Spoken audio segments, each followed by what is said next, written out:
d'abord. Hein, voilà, mais maintenant c'est la mort. Une fois c'est fait, une fois le bulbe est préparé, on fait ce qu'on appelle le récépage. Il faut récéper, c'est-à-dire qu'il est taillé. Ok. Et ça c'est le récépage. La hauteur, peu importe ou bien il faut quand même une certaine hauteur. Bon, il faut quand même une certaine hauteur. Mais pour avoir des bulbes, pour avoir des semences naturellement, sont petites tailles. Parfois même, il y en a des semences qui se comportent peut-être comme du macabo. Donc, on pense au macabo, quoi. Oui, ça, on mettait en sol, ça va se développer. Oui. Ok. Donc voilà la semence qui est prête, qui est préparée. On recette pourquoi? Parce que ça va faciliter la sortie rapide.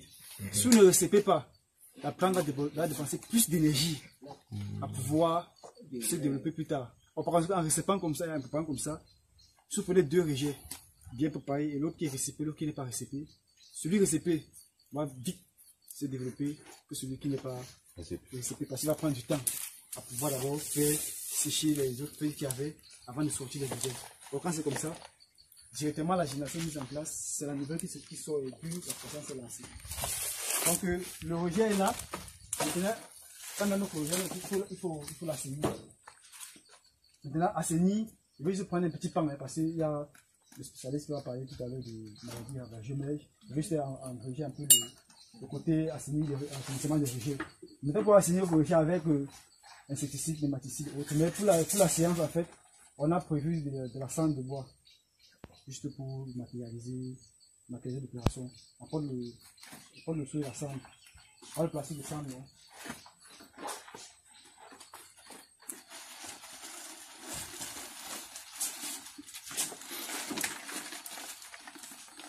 Ici c'est la cendre de bois.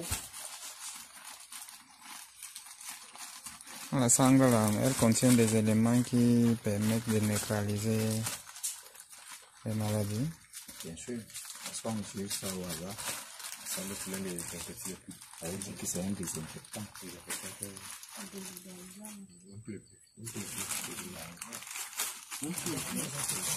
Mais non, c'est que, non, parce que non, ne parlez pas dans le ventre, parlez plus haut ce que vous pensez.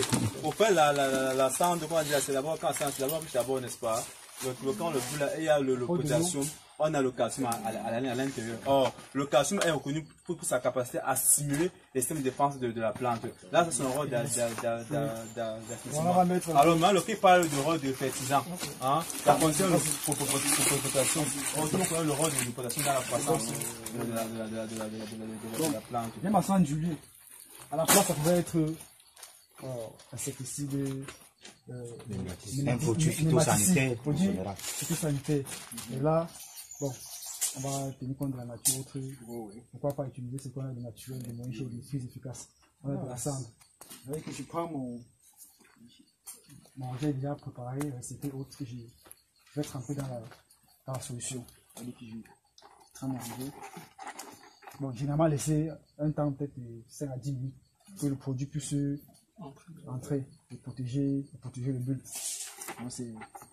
Nous savons tous qu'il y a beaucoup qui ne font pas cette opération. Ils recollent là et puis même le récépage, même le parage. Directement. Après on dit au quartier, comme mon collègue a dit, j'ai 5 hectares de rien planté. Mais quand vous arrivez au champ, il y a l'intéressant. Donc c'est ça l'étape de la préparation du rejet. Donc s'il y a une question, on la prend rapidement. C'est ça qu'on fait, on va aller matérialiser.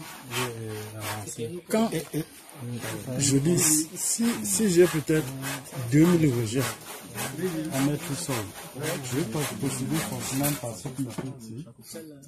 Si vous avez 2000 rejets à mettre tout seul, vous allez assainir tous ces 2000 rejets. Mais ça ne veut pas dire que 2000 rejets. Vous allez vouloir venir.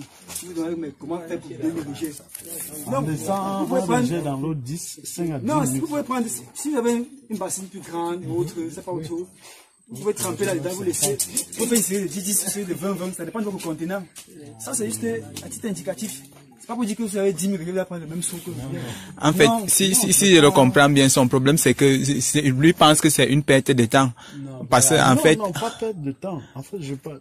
Lui pense du temps à gagner. Justement. Ça, voilà, merci, d'accord. Voilà, mais merci, n'est-ce pas? on va passer le temps. Oui. Justement. Juste dans la solution. Ok. Mais ça, tout à l'heure, on a dit qu'on venait ici, là, n'est-ce pas, pour mettre un schéma, comment produire du plantain nouvellement. Vous me suivez un peu, non? Alors, c'est partant de tous ces constats-là. Alors, ça, c'est une étape clé. Hein? Quand on dit, c'est pas le rejet prélevé, il a été contaminé. Hein? Alors, qu'est-ce qu'il faut faire? Il faut vacciner le rejet. Tout à l'heure, on oubliait pendant, même dans l'un des inconvénients de faire des champs avec des rejets. Souvent, on peut les rejets déjà avec des maladies. Et qu'on a dit, une semence contaminée, elle fout le bois dans les champs. Il a parlé ça, peut-être ça n'a pas attiré votre attention. Il est important et de respecter tous les steps de pré-traitement, c'est-à-dire le parage et le récipage, et aussi le temps d'assainissement. Hein? Parce qu'il y a plusieurs pathologies.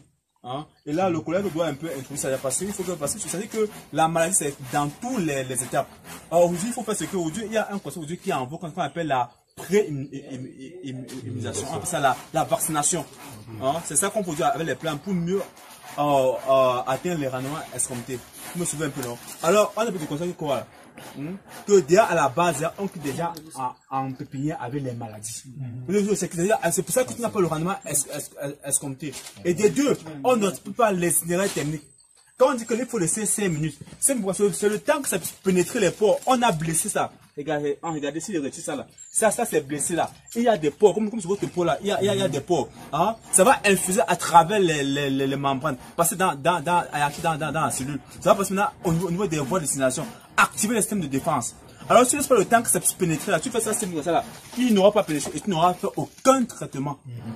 Là, il faut bien connaître ça là. Il faut bien le connaître. Maintenant, il a pris une approche intégrée. Aujourd'hui, les effets des produits biologiques, ce n'est même plus à démontrer. Les effets des pesticides chimiques, ce n'est plus à démontrer. Là, quand on prend la cendre de bois, là, il avait ce qu'on appelle le chromaloma odorata, cette plante là. Il mettait là comme moustique. C'est aussi un faisant, et ça veut aussi qu'on dit ça là. C'est des trucs qu'on doit vous apprendre que vous pouvez aussi utiliser ça en champ. Là, vous serez en train de produire un plantain bio. Hein? Donc, il est important de respecter toutes les étapes. Tu fais tes mais peu importe le nombre. Quand c'est 50 hectares, on respecte les 50 hectares. Et moi, je dis souvent à l'investisseur que moi, ce n'est pas parce que je ne m'engage pas. Je ne suis pas responsable. Parce que quand on te met dans mon champ, tu vas te mettre à rêver. Mais voilà ce que ça prend. Ça prend un coup. Donc, il va un peu, parce que, comment dire, la maladie, c'est par étape. C'est déjà au niveau de la pépinière. Même les mesures de prévention, déjà au niveau de la pépinière. Je vais revenir aux stations que j'aime souvent partager. Parce que peut-être qu'il y a partage de publication, ça entre là, ça sort là. Comme vous dites quoi, la terre ne trompe pas, c'est vrai. Moi, ne triche pas. Ce que vous voulez faire, c'était la tricherie. C'est clair. Ouais, ça va. Si on organise des formations, parce qu'on a fait ces constats, on s'est rendu compte que beaucoup ces 10 producteurs, au fond, ils produisent rien. Parce qu'ils trichent. Et donc la commission ici, pour améliorer ce que vous pensez connaître, voilà comment on fait. Peu importe le nombre de rejets, peu importe la superficie, il faut procéder comme ça. Pourquoi il n'y a pas de tricherie? On a récolté le rejet là, avec la terre autour de fait un semblant. On a traité le rejet. Non, vous n'avez même pas fait le parage. Vous avez vu tout à l'heure avec une cellule attaquée là. Ça aurait fait quoi? Rien. Ça aurait fait quoi? Rien. Ça veut dire que vous gaspillez non seulement votre temps, votre énergie, vos produits, et puis quand vous espérez gagner, non, là vous trichez. Ce n'est pas que la terre ne trompe pas. Elle ne trompe pas, c'est vrai, mais on ne triche pas avec elle. Donc, vous êtes là, respecter les itinéraires techniques. Et chaque étape de l'itinéraire technique a sa place. Une étape bafouée influence sur tout le reste, sur toute la chaîne. Donc, c'est la précision que je voulais apporter avant que le service à maladie introduise rapidement, mais on va revenir dessus.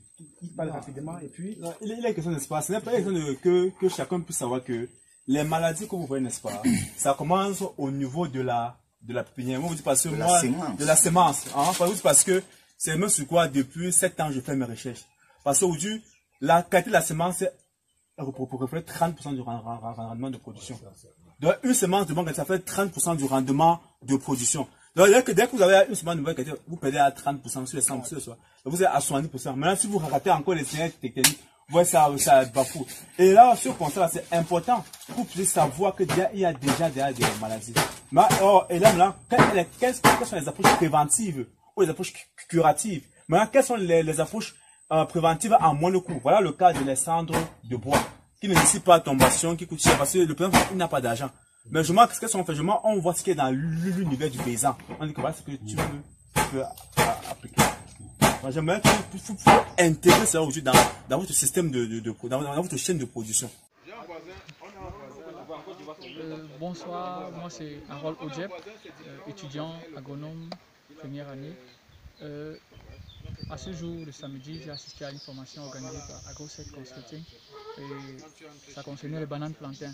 Bon, moi c'est la première fois que je touche du doigt le domaine agricole et j'ai été vraiment impressionné par les prestations de nos formateurs qui nous ont parlé de comment ça se passe le semis, comment ça se passe même prendre le rejet pour pouvoir planter, comment faire les trous, les dimensions et même en ce qui concerne les fertilisants, comment utiliser les fertilisants, que ce soit naturel, bio ou alors chimique.